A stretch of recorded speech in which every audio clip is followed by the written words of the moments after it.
Hey guys, I'm Josh McDonald. And I'm Miranda, and we're here to talk to you about things we wish we knew as a new hand therapist. So, you're just getting into the field. What are some things that you wish someone would have told you, or you wish that you would have, discovered much sooner than what you did? So we have a couple here. There's always a ton of stuff we wish we had known, but we picked a couple of high points here. You probably have some different ones if you've been treating for a while, but maybe you're new and these would be helpful for you. So I'll go first. I have on here, I wish I was more aware of asking patients about their occupational profile, all the stuff they do in their daily life. Uh, as new students, new grads, we get caught up in getting all the goniometry right and the strength tests and nerve tests and what do you do for a job, and but then asking things like, do you take care of anybody? Do you have an adult you take care of? Do you have kids you take care of? What does your day to day look like, and what do you like to do for fun? Because that can totally change my plan of care. I can instead go off on, well, I've had someone who was 4 weeks post distal radius fracture. She was 75 and she had horrible range of motion and was not in pain. She said, I think I'm done. I'm like, wait a minute. We have all kinds of progress to make. She's like, I sit around and watch TV all day. I use the remote. That's what I do. And I make some food for myself. I can do all that. So in her mind, she was totally ready to be done. But based on her occupational profile, that was okay with her. So I wish I had known that earlier on to get a bearing of not just where I think they should be, but maybe this person wants to get back into rock climbing and cage fighting. And we have a different set of goals than if they're just watching TV and typing on the computer for fun. So I wish I knew that a little bit earlier on. Yeah, that's definitely true. And I think you made me think of something when you're talking, and is that's if you know your biggest obstacle that's going to be to the treatment or the patient getting better, and if they can identify it, then you can overcome it, right? So by taking a good profile, if you know this person works 5 to 7 every day, how are they going to have time to come and do their therapy? So I guess taking a bigger picture of what the situation's like so you can help them overcome some of those things. Yeah, yeah. Getting outside our little box of just looking at the injured body part and measuring it, treating it, but the whole person and their life outside the clinic. Right, right, definitely. Yeah. All right, one of mine was making sure you get the operative report and that you're building and communicating with the physician. So if something's not in the op report, I remember as a new book grad being terrified to contact the physician or even contacting the physician's office, but it can be so helpful. Like knowing that the doctor only expects this patient to get 45 degrees of flexion at the PIP, like, okay, great. I know that we're not going to be going for 100 degrees flexion. So just kind of knowing the doctor's expectations, what the operative report says, how much damage was actually done can be so helpful in your treatment and also managing the patient's expectations, right? So when you're coming to the end and you're realizing like, wow, I didn't get full range of motion back, like, you and then you as a therapist are disappointed and the patient's disappointed, but the physician thinks it's great because he only expected you to get 45 degrees. And it's a huge deal to get that operative report. That's hugely helpful to know, what kind of repair was done, maybe some other things, because sometimes I'll have patients come in and say, yeah, the doctor told me I ruptured a ligament. No, it's a tendon. It's a flexor tendon. It's something completely different. So that's a really important thing to have. But then that open dialogue with the surgeons too, so that we're on the same team.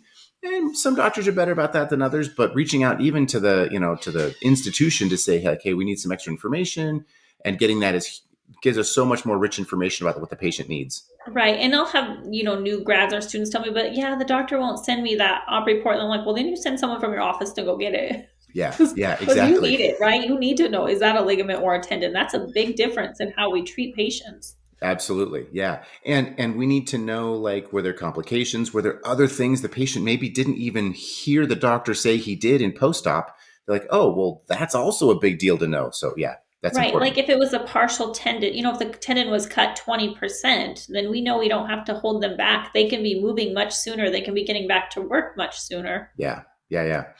All good stuff to know for sure. Definitely. We need Yeah. all that Okay. stuff. All right. What's your next one? All right. My next one I have is the secondary injuries that can come along with the patient. So kind of piggybacking off of that, but more of the concept of if they come in with a distal radius fracture, within 2 or 3 weeks, they may start to get a frozen shoulder, or they may start to develop some lateral epicondylalgia stuff, or a patient with some tennis elbow stuff may have a cervical radiculopathy.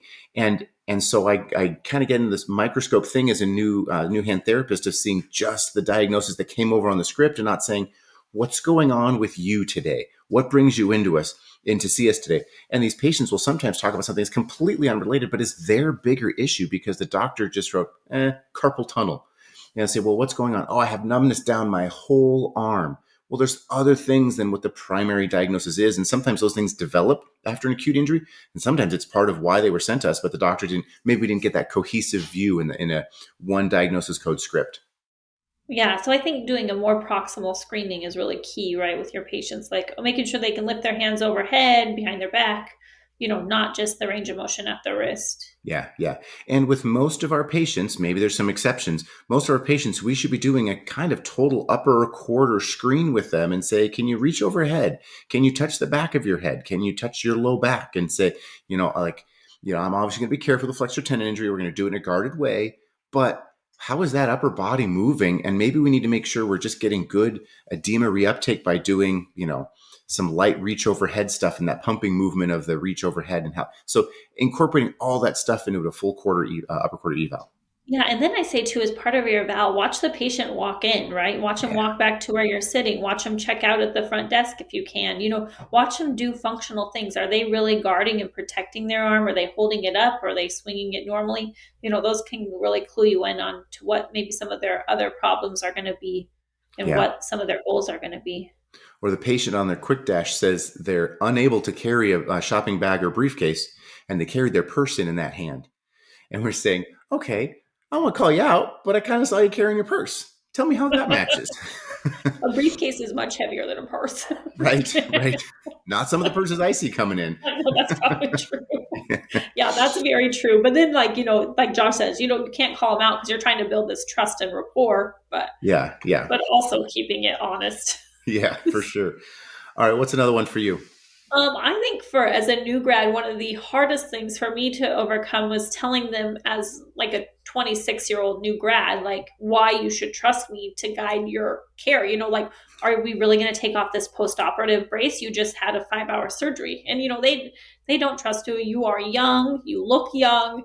You maybe are nervous, So I think on that, as a new therapist or as a younger therapist, having them sit down, tell them, ask them all their questions and then start getting into, what you're going to do and what your plan is and why you're going to do that plan is really key, as opposed to just jumping in and, maybe removing that post-operative dressing right away. I think sometimes you can get away with a little bit more as an older therapist because they have more confidence in you and probably because you have more confidence in yourself. And then just being really honest. If you don't know something, don't pretend you know it to the patient. Be like, I don't know, I'm going to have to ask my supervisor, or I'm going to have to ask your surgeon that question. So do things to build that trust and rapport early on. And if you know it's the right answer, it's the right thing to do, speak from a place of confidence and authority, even if you don't feel like you have it. Convey that to the patient, because that's that sense of authority that they are looking for. When the post-op nurse says, don't take your dressing off for 2 weeks till you see the doctor again, and you know full well that doctor wants them moving and you got to make a splint, they're like, no. They told me after surgery. Like, explain to them. That's what they tell everybody after, a foot surgery and a heart surgery and after everything. That's just a blanket and start. So speak with that from the place of confidence and authority to say, I know what I'm doing, but then also be willing, like Miranda said, to say, let me double check on that one. If you aren't sure about it. Yeah, I feel like people can tell, usually people can tell when you're being genuine and when you know and when you don't know. So I think just, being honest, and then also knowing that you've had, 7 years of schooling or whatever it may be. You have a lot of training and expertise in this area. So knowing that you do have some of those skills and you have spent a lot of time studying those things. Yeah. And they are the authority on their hand, but you're the authority in their world, you're the authority on doing the next step of what's to come. So have confidence in that training that you've had. Yeah, definitely. All right. So those are some tips of some things we wish we knew. There's many, many more, I'm sure, and many things that Josh and I missed, but since we're kind of at our time limit, we'll be signing off now. For more information or suggestions, you can email us at info@handtherapyacademy.com, or you can find us online at handtherapyacademy.com. See you guys.